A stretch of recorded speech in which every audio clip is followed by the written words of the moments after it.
जय सिया राम जी, जय श्री बालाजी। दोस्तों, मैं हूं एस्ट्रोलॉजर पंडित लक्ष्मी नारायण, आपके अपने यूट्यूब चैनल श्री लक्ष्मी नारायण राशिफल चैनल पर। मित्रों, आज हम जानेंगे मेष राशि वालों का जून महीने का मासिक राशिफल। यह महीना मेष राशि के जातकों के लिए कई मामलों में अनुकूल रहने की संभावना दिखाई दे रही है। आपकी राशि के स्वामी मंगल महीने की शुरुआत में अपनी नीच राशि कर्क में चौथे भाव में विराजमान रहेंगे, जो आपको स्वास्थ्य समस्याएं भी दे सकते हैं।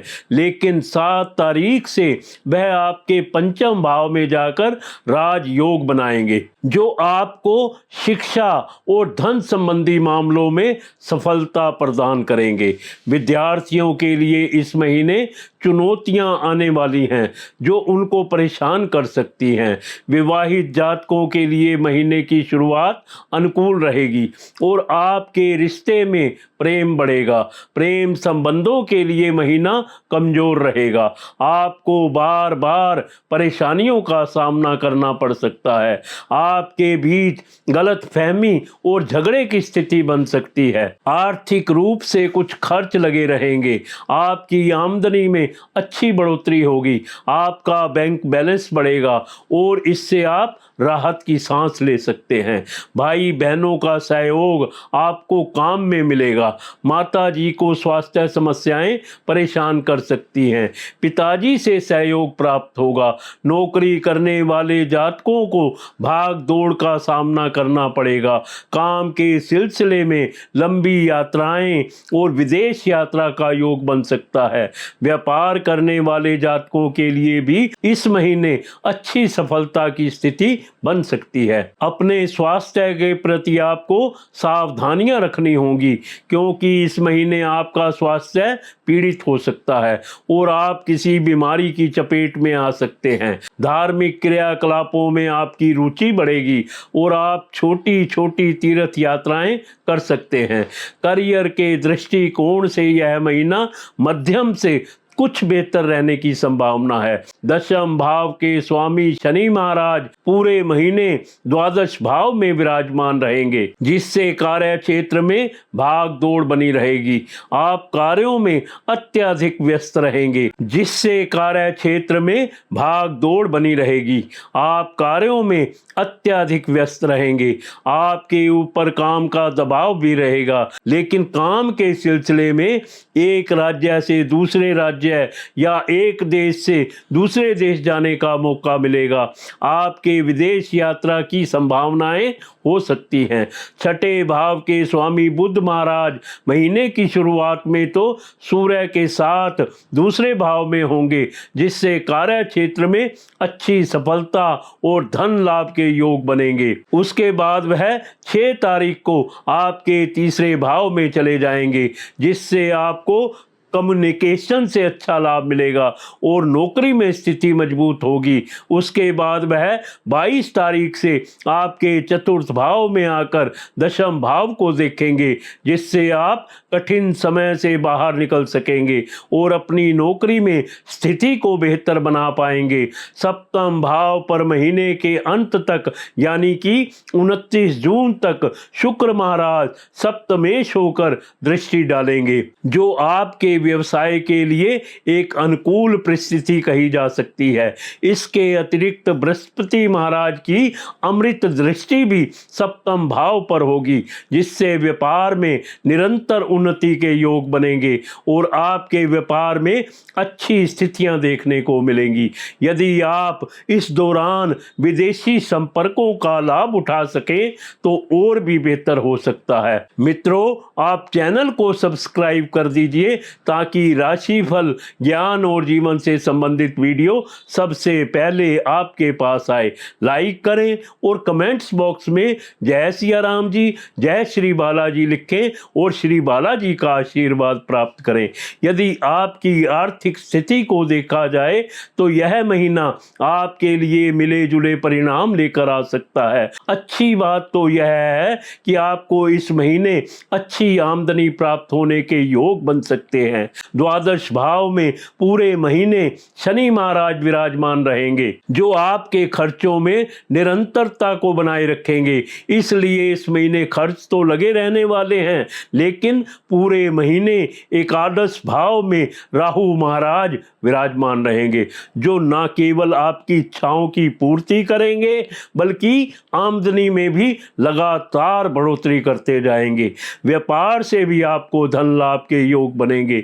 29 तारीख से शुक्र के दूसरे भाव में जाने से व्यापार में और भी अधिक धन लाभ प्राप्त हो सकता है। बृहस्पति महाराज भी सप्तम भाव, नवम भाव और एकादश भाव को देखेंगे। यह आपके व्यापार और आपके कार्य क्षेत्र में वृद्धि करेंगे और आपकी आमदनी को बढ़ाते चले जाएंगे। सूर्य महाराज महीने की शुरुआत में दूसरे भाव में और उत्तरार्ध में आपके तीसरे भाव में आएंगे। ऐसे में आर्थिक स्थिति में सुधार आ सकता है और सरकारी क्षेत्र से संबंधित लाभ होने के योग बनेंगे। मंगल महाराज सर्वप्रथम तो आपके चतुर्थ भाव में बैठकर एकादश भाव को देखेंगे और उसके बाद 7 तारीख से पंचम भाव में जाकर भी आपके एकादश भाव को ही देखेंगे, जिससे आपको आर्थिक तौर पर लाभ मिलने के अच्छे योग बन सकते हैं। इस महीने आपको शेयर बाजार में निवेश करने से बचने की सलाह मैं आपको दूंगा। स्वास्थ्य के दृष्टिकोण से उतार चढ़ाव से भरा रहने की संभावना है। वैसे तो आपकी राशि के स्वामी मंगल महाराज अच्छी स्थिति में रहेंगे, लेकिन महीने की शुरुआत में कर्क राशि में मंगल का होना छाती से जुड़ी समस्याएं दे सकता है। आपको छाती में जकड़न या जलन की समस्या महसूस हो सकती है। उसके बाद मंगल महाराज 7 तारीख से आपके पंचम भाव में केतु के साथ युति करते हुए अंगारक योग बनाएंगे, जो आपको पेट की समस्याएं दे सकता है। इस दौरान पेट में किसी तरह का अल्सर होने या किसी तरह की शल्य चिकित्सा के योग भी बन सकते हैं, इसलिए आपको बहुत ज़्यादा सावधानी रखनी चाहिए। ऐसी किसी भी स्थिति से बचने के लिए तैयार रहना चाहिए। इसके अतिरिक्त पूरे महीने शनि महाराज भी आपके द्वादश भाव में बने रहेंगे, जो कि स्वास्थ्य के दृष्टिकोण से अनुकूल स्थिति नहीं कही जा सकती है। आपको स्वास्थ्य सेवाओं पर खर्च करना पड़ सकता है। अपने स्वास्थ्य को अनुकूल बनाए रखने के लिए आपको निरंतर प्रयास करने होंगे। नई दिनचर्याओं को अपनाएं और सुबह की सैर करें, जिससे आपको लाभ मिलेगा। ज़्यादा से ज़्यादा पौष्टिक भोजन करें और एक बार में पूरा पेट भरकर भोजन ना करें, बल्कि थोड़े थोड़े समय पर थोड़ा थोड़ा भोजन करें। इससे पाचन तंत्र में सुधार आएगा और पेट से जुड़ी समस्याओं में कमी आ सकती है। आवश्यक होने पर चिकित्सक से उपचार करवाएं। यदि आप किसी प्रेम संबंध में हैं तो यह महीना आपके लिए नाजुक रहने की संभावना है। पूरे महीने केतु महाराज का पंचम भाव में विराजमान रहना एक दूसरे के प्रति गलत फहमी को बढ़ावा दे सकता है, जिससे आपके रिश्ते में बार बार तनाव या टकराव झगड़े की स्थिति उत्पन्न हो सकती है। कुछ लोगों को धोखा भी मिल सकता है, जिससे उनका दिल टूट सकता है।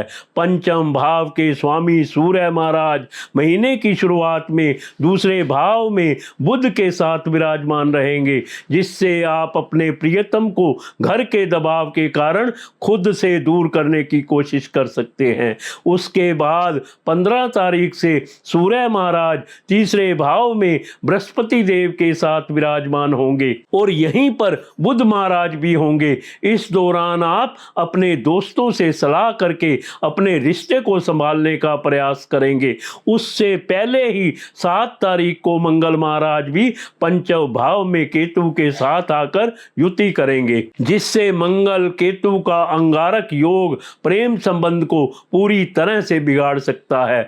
इसलिए आपको आपको बहुत सावधान रहना होगा। जहां तक विवाहित जातकों की बात है तो सप्तम भाव के स्वामी शुक्र महाराज लगभग पूरे महीने आपके प्रथम भाव में यानी कि आपकी ही राशि में बने रहेंगे और वहां से सप्तम भाव को देखेंगे।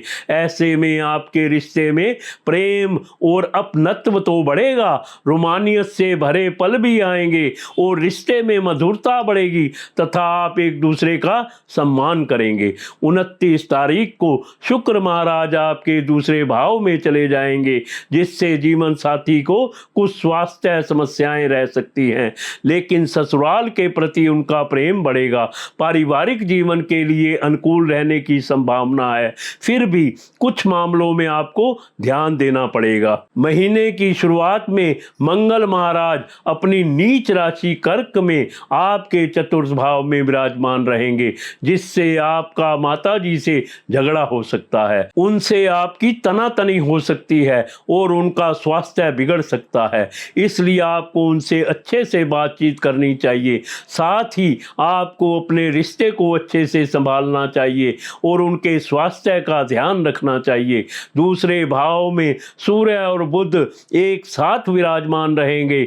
महीने की शुरुआत में इनका इस भाव में होना पारिवारिक जीवन को अनुकूल बनाएगा। कुटुंब के मामले में आपको अनुकूल परिणाम मिलेंगे और घर परिवार में अच्छा सामंजस्य देखने को मिलेगा। दूसरे भाव के स्वामी शुक्र का आपकी राशि में होना परिवार के लोगों का आपको सहयोग दिलाएगा।